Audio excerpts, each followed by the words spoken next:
ఈ ప్రెగ్నెన్సీతో ఉన్న భార్య అలానే ఈ భర్త ఎంతో సంతోషంగా జీవిస్తూ ఉంటారు. కానీ ఒకరోజు ఈ భర్త తన భార్యకు ఒక ఆపిల్ పండును ఇస్తాడు. ఆ భార్య ఆ ఆపిల్ పండును తిని సుహతప్పి కింద పడిపోతుంది. అప్పుడు తన భార్యని ఒక దుడ్డుకు కట్టేసి తన లవర్తో అక్కడి నుంచి వెళ్ళిపోతాడు. అప్పుడు ఈ మహిళ చాలా అరవడం మొదలు పెడుతుంది. అప్పుడు అక్కడికి చేపలు పట్టే వాళ్ళు వస్తారు. అప్పుడు ఈ జలకందెని చూసి చాలా సంతోషపడి ఆ జలకందెని తీసుకుపోయి ఒక ధనవంతునికి అమ్ముతారు. అప్పుడు ఆ డబ్బున్న వ్యక్తి అమ్మాయిని ఒక గ్లాస్లో వేసి బంధించి ఉంచుతాడు.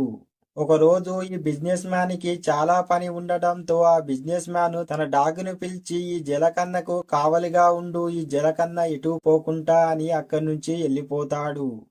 అతను వెళ్ళిపోయిన తర్వాత ఈ కుక్క భాషలో ఈ జలకన్య తన జరిగిన అన్యాయాన్ని ఈ కుక్కకు చెప్తుంది.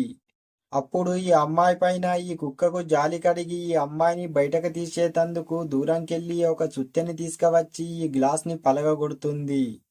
అలానే ఆ జలకన్యని తన ఈపు పైన ఎక్కించుకొని హాస్పిటల్కి తీసుకుపోతుంది. అప్పుడు ఈ జలకన్య ఒక క్యూట్ జలకన్య పిల్లకు జన్మనిస్తుంది. ఇతని లవరు ఇంకోనితో కలిసి ఉండడం చూసి ఇతను చాలా ఏడవడం మొదలు పెడతాడు. నా భార్యను ఇలాంటి చెడ్డమ్మాయి కోసం నేను వదిలిపెట్టానా, ప్రెగ్నెన్సీతో ఉందని కూడా చూడకుండా నా భార్యను వదిలిపెట్టాను అని చాలా ఏడుస్తూ ఉంటాడు. అప్పుడే ఈ కుక్క ఈ జలకన్యని పట్టుకొని ఇతని దగ్గరికి తీసుకువస్తుంది. తర్వాత ఏమైందో తెలుసుకునేటందుకు పార్ట్ 2 అని కామెంట్ చేసి ఈ వీడియో నచ్చినట్టయితే లైక్ చేసి అలాగే సబ్స్క్రైబ్ చేసుకోవడం మాత్రం మర్చిపోకండి.